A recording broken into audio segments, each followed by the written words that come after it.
আজকের পৃথিবীর সবচেয়ে আলোচিত এবং ঘটনাবহুল ভূখণ্ডসমূহের অন্যতম হলো সিরিয়া। একজন মুসলমানের কাছে মক্কা এবং মদিনার পরে তৃতীয় সবচেয়ে গুরুত্বপূর্ণ এবং পবিত্রতম ভূখণ্ড হলো সিরিয়া। কারণ রাসূল করিম সাল্লাল্লাহু আলাইহি ওয়াসাল্লামের বহু তাৎপর্যপূর্ণ ভবিষ্যৎবাণী রয়েছে সিরিয়াকে কেন্দ্র করে। আজকের সিরিয়ার প্রাচীন এবং ঐতিহাসিক নাম ছিল শাম। এই শামকে কেন্দ্র করে যতগুলো বর্ণনা হাদিসের কিতাবসমূহে পাওয়া যায়, সেই শামের সীমানা অবশ্য আজকের সিরিয়া থেকে বেশ খানিকটা বিস্তৃত এবং বড় ছিল। সিরিয়া, জর্ডান, ফিলিস্তিন এবং লেবানন এই দেশগুলো মিলে ছিল তখনকার শাম। অবশ্য তখনকার শামের সবচেয়ে প্রধান এবং বড় অংশ যেহেতু আজকের সিরিয়ায়, সেই জন্য সিরিয়াকেই সাধারণত শাম বলা হয়। শাম বা সিরিয়ার প্রধান এবং অন্যতম বৈশিষ্ট্য হলো যুগে যুগে আল্লাহ সুবহানাহু ওয়া তাআলার পক্ষ থেকে বিভিন্ন নবী রাসূল যে সারা পৃথিবীতে এসেছেন, তাদের সবচেয়ে বড় অংশ এবং সবচেয়ে বেশি সংখ্যক নবী রাসূল এসেছেন এই শাম বা সিরিয়া। শাম বা সিরিয়া এটাই কিয়ামতের ময়দান হবে।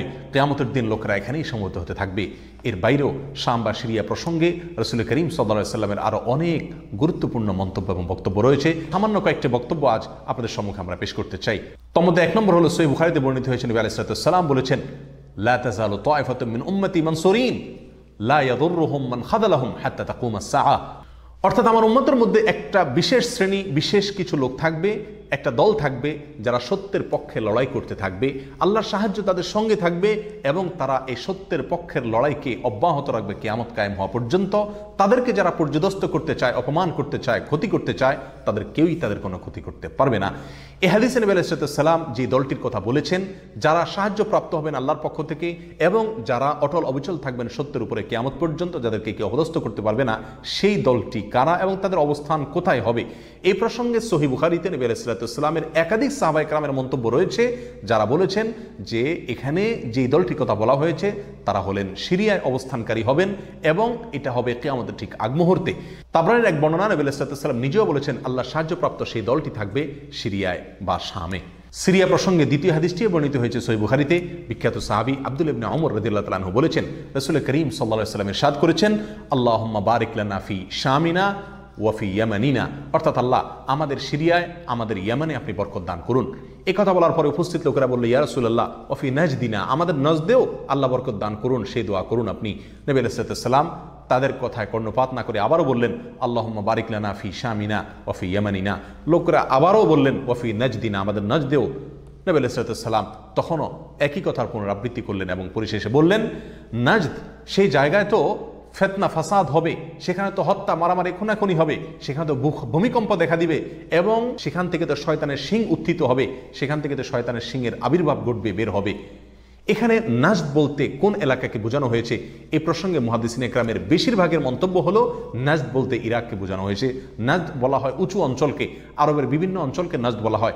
হেজাজ এটাকেও নাজদ বলা হয়, যেটা সৌদি আরবের ভিতরে, আর ইরাককেও নাজদ বলা হয়। সহিহ বুখারীর বিশ্ববিখ্যাত ব্যাখ্যাতা আল্লামা কিরমানী রাহিমাহুল্লাহ এবং আল্লামা খাত্তাবী রাহিমাহুল্লাহ এবং আল্লামা ইবনে আব্দুল বার রাহিমাহুল্লাহ সহ অনেক বড় বড় মুহাদ্দিসিনে কেরাম এবং হাদিসবিদগণ মন্তব্য করেছেন যে হাদিসের শেষ অংশে নবী আলাইহিস সালাম যে নাজদ প্রসঙ্গে মন্তব্য করেছেন, সেখানে নাজদ বলতে ইরাককে বোঝানো হয়েছে। হাদিসের সবচেয়ে বড় সমাহার কানজুল উম্মালে আবু নাঈমে বর্ণিত নবী আলাইহিস সালামের এক হাদিসে পরিষ্কারভাবে নবী আলাইহিস সালাম নিজেই বলে দিয়েছেন এখানে নাজদ বলতে ইরাককে বোঝানো হয়েছে।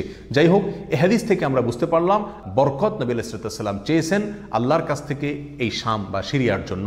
তাহলে এই শাম বা সিরিয়া এটা গুরুত্বপূর্ণ একটি জায়গা এবং নবী আলাইহিস সালামের কাছে খুবই প্রিয়, আল্লাহর কাছে খুবই তাৎপর্যপূর্ণ একটি ভূখণ্ড। তৃতীয়ত যে হাদিসটি আমরা এই প্রসঙ্গে পেশ করতে চাই, সেটি বর্ণিত হয়েছে সুনানে আবু দাউদে এবং মুসনাদে আহমদে। নবী আলাইহিস সালাম থেকে বর্ণনা করেছেন আব্দুল্লাহ ইবনে হাওয়ালা রাদিয়াল্লাহু তাআলা আনহু, তিনি বলেন যে রাসূল করিম সাল্লাল্লাহু আলাইহি ওয়াসাল্লাম আমাকে বলেছেন, দেখো যখন তুমি দেখবে যে খেলাফত পবিত্র ভূমিতে অবতরণ করেছে, নেমেছে, এসেছে, প্রতিষ্ঠিত হয়েছে, তখন তুমি ধরে নিবে যে কিয়ামত খুবই সন্নিকটে এসে গেছে। এ হাদিসে নবী আলাইহিস সালাম পবিত্র ভূমিতে যে খেলাফত অবতরণ করলে কিয়ামত নিকটবর্তী এটা বোঝা যাবে বলেছেন। এখানে পবিত্র ভূমি বলতে তিনি কি বুঝিয়েছেন, এই ব্যাখ্যা প্রসঙ্গে প্রায় সকল মুহাদ্দিসিনে কেরামের অভিমত হলো নবী আলাইহিস সালাম এখানে সিরিয়াকে বুঝিয়েছেন। আগে এবং পরের আলোচনাকে পর্যালোচনা করলে সেটাই পরিষ্কার হয়ে যায়। সিরিয়া প্রসঙ্গে চতুর্থ যে হাদিসটি আমরা পেশ করতে চাই, সেটি সুনান তিরমিজিতে বর্ণিত হয়েছে। সেই হাদিস থেকে বোঝা যায় নবী আলাইহিস সালাম সিরিয়াকে গোটা মুসলিম বিশ্বের জন্য হৃৎপিণ্ড হিসেবে অভিহিত করেছেন, মন্তব্য করেছেন। তিনি বলেছেন, সিরিয়ার লোকেরা যখন খারাপ হয়ে যাবে, মন্দ এবং খারাপ দিক যখন সিরিয়ার লোকদেরকে গ্রাস করবে, ছেয়ে যাবে, তখন তোমরা ধরে নিবে পৃথিবীর কোনো জায়গায় আর কোনো ভূখণ্ডে মুসলমানদের মধ্যে আর কোনো কল্যাণ অবশিষ্ট নেই।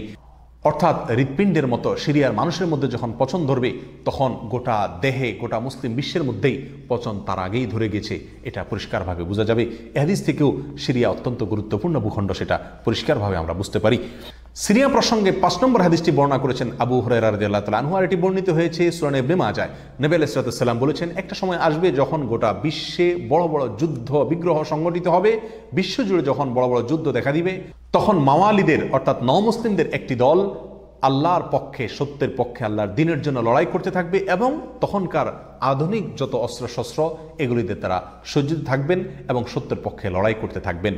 তাহলে চরম সংকটময় পরিস্থিতিতে আল্লাহ সুবহানাহু ওয়া তাআলার একটা বিশেষ সাহায্য এবং অনুগ্রহ আমরা দেখতে পাচ্ছি, আর সেটা অবতীর্ণ হবে, সেটা নাজিল হবে এই সিরিয়ার দামেস্ক নামক শহরে। নাম্বার 6, সিরিয়া প্রসঙ্গে নবী আলাইহিস সালামের আরেকটি তাৎপর্যপূর্ণ ভবিষ্যদ্বাণী রয়েছে, যেটি বর্ণিত হয়েছে সহিহ মুসলিমে। বর্ণনা করেছেন সাহাবী নওয়াস ইবনে সুমাআন রাদিয়াল্লাহু তাআলা আনহু। তিনি বলেছেন, নবী আলাইহিস সালাম একবার দাজ্জাল প্রসঙ্গে দীর্ঘ এবং বিশদ আলোচনা করলেন।